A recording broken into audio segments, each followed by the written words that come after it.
दिल्ली के भारत मंडपम में भाजपा का 2 दिवसीय राष्ट्रीय अधिवेशन होने जा रहा है। राष्ट्रीय अध्यक्ष जेपी नड्डा अधिवेशन का उद्घाटन करेंगे, तो वहीं प्रधानमंत्री नरेंद्र मोदी समापन सत्र को संबोधित करेंगे। मध्य प्रदेश से सीएम डॉक्टर मोहन यादव समेत 1200 से ज्यादा पदाधिकारी और कार्यकर्ता अधिवेशन में शामिल होंगे। वहीं छत्तीसगढ़ की बात करें तो मुख्यमंत्री विष्णुदेव साय भी अधिवेशन में मौजूद रहेंगे। प्रदेश से करीब 300 भाजपा नेता और पदाधिकारी कार्यक्रम में शामिल होने जा रहे हैं और अधिवेशन में भाजपा लोकसभा चुनाव में पार्टी का मुख्य एजेंडा कार्यकर्ताओं के सामने रखेगी। वहीं प्रधानमंत्री नरेंद्र मोदी कार्यकर्ताओं को मोटिवेट करेंगे और लोकसभा चुनाव में जीत का मंत्र भी देंगे। अधिवेशन में गृह मंत्री अमित शाह, रक्षा मंत्री राजनाथ सिंह और राष्ट्रीय संगठन महासचिव BL संतोष सहित अन्य वरिष्ठ नेता मौजूद रहेंगे। तो राष्ट्रीय अध्यक्ष जेपी नड्डा उद्घाटन करेंगे और समापन पर संबोधन होगा प्रधानमंत्री का। बीजेपी का मंथन और 24 पर चिंतन जारी है। अलग अलग राज्यों से तमाम दिग्गज इसमें जुड़ेंगे, शिरकत करेंगे। 18 फरवरी को अधिवेशन का समापन होगा और पीएम मोदी समापन सत्र को संबोधित भी करते नजर आएंगे। तो छत्तीसगढ़ के सीएम विष्णुदेव साय इसमें शामिल हो रहे हैं। तमाम जो दिग्गज हैं बीजेपी के इसमें शामिल रहेंगे और आने वाले दिनों में लोकसभा चुनाव की रणनीति किस तरह से बनानी है, क्या कुछ एजेंडे होने हैं, उस पर चर्चा रहेगी।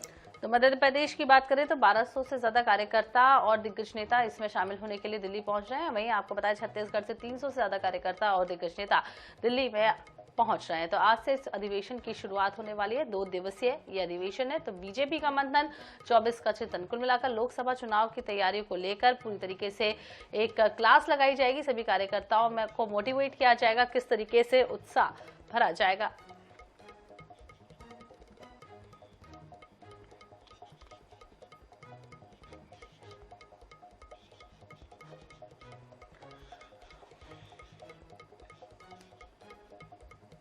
तो इसी खबर पर ज्यादा जानकारी के लिए भोपाल से प्रदीप तलरेजा और रायपुर से हमारे साथ विशेष संवाददाता गौरव शर्मा जुड़ गए। गौरव, जिस तरीके से आज दिल्ली में मंथन चिंतन शुरू होने वाला है, छत्तीसगढ़ की बात करें तो मुख्यमंत्री विष्णुदेव साय के साथ कौन कौन से दिग्गज नेता और कितने कार्यकर्ता दिल्ली पहुंच रहे हैं?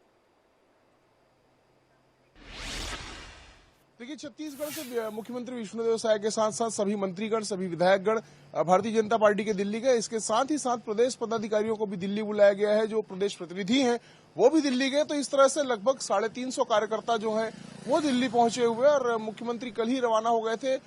मंत्रीगण भी कल रवाना हो गए थे। कुछ विधायक और कुछ अन्य जो प्रदेश पदाधिकारी वो आज सुबह की फ्लाइट से दिल्ली रवाना हुए और दिल्ली में आज राष्ट्रीय अधिवेशन की बैठक में शामिल होंगे। लोकसभा चुनाव के लिहाज से राष्ट्रीय अधिवेशन बेहद महत्वपूर्ण है, क्योंकि छत्तीसगढ़ में भारतीय जनता पार्टी ने सबसे शानदार प्रदर्शन अब तक के इतिहास में किया है।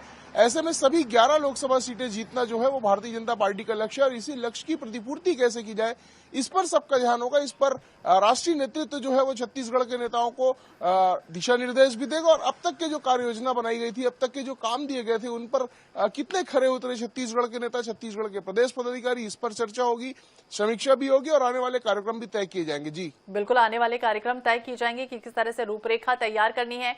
गौरव तो हमारे साथ जुड़े हुए थे, छत्तीसगढ़ की जानकारी दे रहे थे, लेकिन हमारे साथ प्रदीप तलरेजा भी भोपाल से जुड़ गया, उनसे भी समझ लेते हैं। प्रदीप, हाल ही में हमने देखा था कार्यकारिणी की बैठक तो हुई थी राष्ट्रीय स्तर की, लेकिन अधिवेशन इस बार होने वाला है, इसको किस तरह से ले, क्या एजेंडे इस बार खास होने वाले, कौन कौन से दिग्गज पहुंच चुके हैं?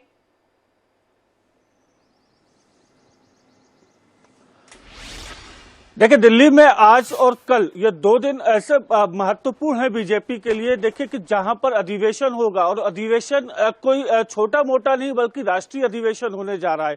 और इस राष्ट्रीय अधिवेशन की अगर बात की जाए तो मध्य प्रदेश की जो बीजेपी के तमाम बड़े दिग्गज नेता हैं, चाहे वो डॉक्टर मोहन यादव हो, मुख्यमंत्री, इसके अलावा प्रदेश अध्यक्ष BD शर्मा, ऐसे तमाम जो संगठन के पदाधिकारी हैं, करीब 1200 से ज्यादा वो संगठन के प्रभाव जो पदाधिकारी है उनको आज इस बैठक अधिवेशन में शामिल होना है। और देखिए, कल ही देर शाम जो है वो लगभग लोग रवाना हो चुके हैं। खुद मुख्यमंत्री डॉक्टर मोहन यादव तकरीबन 11 बजे यहाँ से भोपाल से रवाना होंगे, जो वह दिल्ली पहुंचेंगे और अधिवेशन में शामिल होंगे। देखिए, अगर विधानसभा चुनाव को देखा जाए तो जिस प्रकार से अप्रत्याशित जीत 163 सीट सीटें भारतीय जनता पार्टी को मिली हैं और इसी 163 सीट के साथ साथ अगर पिछला रिकॉर्ड देखा जाए तो 28 विधानसभा सीट लोकसभा सीटों पर मध्य प्रदेश में बीजेपी का कब्जा था, लेकिन एकमात्र सीट छिंदवाड़ा थी जो कि कमलनाथ के कब्जे में लगातार रही आई है। और उस 29वीं सीट को भी जीत हासिल करना ये कहीं ना कहीं भारतीय जनता पार्टी का एक मजबूत जो ये संकल्प है वो कहा जा सकता है। देखिए बूथ को कैसे मजबूत करना है, धारा 370 के बाद क्या जो राम मंदिर के जो मुद्दे रहे, ऐसे तमाम जो विषय बिंदु रहे हैं उन सभी को लेकर के आज इस बैठक जो अधिवेशन होने जा रहा है वो उसमें निकल कर आएंगी। साथ साथ 29 जो लोकसभा सीटें हैं उनको कैसे जीतना है, उसके लिए क्या रोड मैप बनाना है, क्या कुछ कमियां रह गई हैं उसको दुरुस्त करना है, कैसे हर बूथ पर कमल खिलाया जाए, कैसे ज्यादा से ज्यादा वोट शेयर को बढ़ाया जाए, इन सभी तमाम बातों को लेकर देखिए कहीं ना कहीं आज जो अधिवेशन होने वाला है और कल भी अधिवेशन होगा। हालांकि आज खुद बीजेपी के राष्ट्रीय अध्यक्ष जेपी नड्डा जो हैं वो इसकी शुरुआत करने जा रहे हैं और कल खुद प्रधानमंत्री नरेंद्र मोदी समापन प्रधानमंत्री ही करेंगे। और अब देखना होगा अधिवेशन किस तरह से यहाँ पर रूपरेखा तैयार होती। गौरव भी लगातार हमारे साथ जुड़े हुए हैं। गौरव, आपसे भी समझना चाहेंगे, अलग अलग राज्यों के तमाम जो दिग्गज है वो वहां पर पहुंचे हुए हैं, तो अलग अलग राज्यों की किस तरह से रूपरेखा तैयार होगी, किस तरह से एजेंडा सेट करने की कोशिश होगी? देखिए, भारतीय जनता पार्टी का फोकस सभी लोकसभा सीटों पर है। 400 पार का लक्ष्य रखा गया है। ऐसे में सभी खासतौर पर जो हिंदी भाषी राज्य है वहां पर किस तरह से परफॉर्मेंस को बेहतर किया जा सके इस पर फोकस है। छत्तीसगढ़ की अगर बात की जाए तो छत्तीसगढ़ में पिछली बार भारतीय जनता पार्टी 9 सीटें जीतने में सफल हुई थी लोकसभा की। इस बार भाजपा का लक्ष्य कि सभी 11 सीटों पर भाजपा का परचम लहराए। ऐसे में चूंकि विधानसभाओं में 5 लोकसभा क्षेत्र ऐसे रहे विधानसभा चुनाव की दृष्टि से जहां पर कांग्रेस मजबूत स्थिति में है, ऐसे में कांग्रेस भी इस बार जोर मार रही है कि वो अपने परफॉर्मेंस सुधार सके। तो भारतीय जनता पार्टी के लिए चुनौती है कि भले विधानसभा चुनाव में बेहद शानदार जीत दर्ज की, लेकिन उस परफॉर्मेंस को लोकसभा में बरकरार रखा जाए और सभी 11 की 11 लोकसभा सीटों में जीत दर्ज करे, तभी भारतीय जनता पार्टी बेहतर ढंग से यहाँ पर परफॉर्म भी कर पाएगी। तो इसके लिए जो प्रयास है वो लगातार किए जा रहे हैं, अलग अलग अभियान संचालित किए जा रहे हैं, अलग अलग कार्यक्रम संचालित किए जा रहे हैं। तो ऐसे में इन कार्यक्रमों की समीक्षा भी की जानी है और साथ ही साथ दिशा निर्देश इस बात को लेकर दिए जाने कि प्रदेश से लेकर बूथ स्तर तक कैसे भारतीय जनता पार्टी के कामकाज को बेहतर बनाया जाए, कैसे जनता के बीच राज्य सरकार की जो कामकाज है और जो केंद्र सरकार के कामकाज है उसको लेकर जाए, जो राम मंदिर को लेकर वातावरण बना है उसका लाभ भारतीय जनता पार्टी को मिल सके। तो तमाम विषयों पर जो पार्टी का राष्ट्रीय नेतृत्व है वो दिशा निर्देश भी देगा और अब तक किए गए कामों की समीक्षा भी होगा। तो इस लिहाज से लोकसभा चुनाव की दृष्टि से बेहद महत्वपूर्ण होने जा रहा है ये जो अधिवेशन है वो छत्तीसगढ़ के लिए भी। छत्तीसगढ़ के लिए तो महत्वपूर्ण है ही। वही प्रदीप, आपसे ये भी समझ लेंगे, मध्य प्रदेश में जिस तरीके से 29 सीटों पर लोकसभा चुनाव होना है, पिछले चुनाव की बात करें तो 28 सीटें भाजपा के पक्ष में थी, 1 सीट केवल रह गई थी।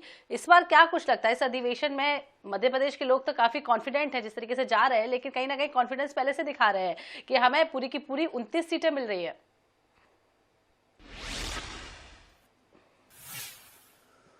देखिए, निश्चित तौर पर बीजेपी के संगठन की अगर हम बात करें तो हमने देखा है कि बीजेपी का संगठन लगातार धीरे धीरे अपने काम को बढ़ाता रहा है और कैसे वोट शेयर बढ़ा है। देखिए, अगर पिछले आंकड़ों को उठाकर देखा जाए तो जो इस बार का वोट शेयर रहा है वो वोट शेयर काफी ज्यादा रहा है पिछले विधानसभा चुनावों की तुलना में।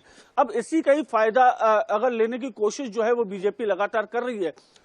एकमात्र सीट जो छिंदवाड़ा है, जो कमलनाथ जो कि पूर्व मुख्यमंत्री हैं, उनके बेटे नकुल नाथ उस सीट पर सांसद हैं। लेकिन देखिए, जो तैयारियां बीजेपी की रही हैं और जो इस बार का जो छिंदवाड़ा का अगर हम विधानसभा चुनाव की अगर हम बात करें, हालांकि छिंदवाड़ा की वो जो तमाम जो सीटें हैं वो हालांकि कांग्रेस के पक्ष में जरूर रही हैं, लेकिन धीरे धीरे वहां पर वोट शेयर बीजेपी का काफी तेजी से बढ़ा है। तो देखिए, जिस प्रकार का वोट शेयर बढ़ा है, पूरा फोकस जो केंद्रीय नेतृत्व की बात करें या प्रदेश नेतृत्व की बात करें, वो लगातार कहीं ना कहीं ज्यादा सक्रिय देखने में आया है। देखिए, कई तमाम जो दिग्गज हैं उनको वहां की कमान भी सौंपी गई है, कैसे वहां पर जीत हासिल करनी है उसको लेकर के तमाम मंथन भी है। लेकिन देखिए, अब धीरे धीरे बीजेपी के तमाम जो दिग्गज हैं वो कहीं ना कहीं छिंदवाड़ा को फोकस रखे हुए हैं, चाहे प्रदेश अध्यक्ष वीडी शर्मा की बात करें या मुख्यमंत्री डॉक्टर मोहन यादव की। हर बार उनका एक ही शब्द होता है कि इस बार हमारा लक्ष्य 29 की 29 विधानसभा माफ कीजिएगा लोकसभा सीटों को जीतने का है। और देखिए जो लगातार बीजेपी के जो लोग काम कर रहे हैं, जब बीजेपी के पदाधिकारी है, हमने देखा कि इसके पहले बीजेपी ने गांव चलो अभियान की शुरुआत की थी, तो गांव चलो अभियान से शुरुआत की और आगे बढ़ने की कोशिश हो रही है। छिंदवाड़ा के किले को भेद पाती है बीजेपी या नहीं, फिलहाल देखना होगा। नजर बनाए रखिए इस एजेंडे को लेकर। बहुत बहुत शुक्रिया आप दोनों का है गौरव, तमाम जानकारी के लिए। प्रदीप आपका भी। तो बीजेपी का मंथन चिंतन रणनीति तैयार हो रही है। अधिवेशन होने वाला है 2 दिवसीय, समापन प्रधानमंत्री करेंगे और तमाम राज्यों के आपको बता दें बीजेपी के दिग्गज यहां पहुंच रहे हैं।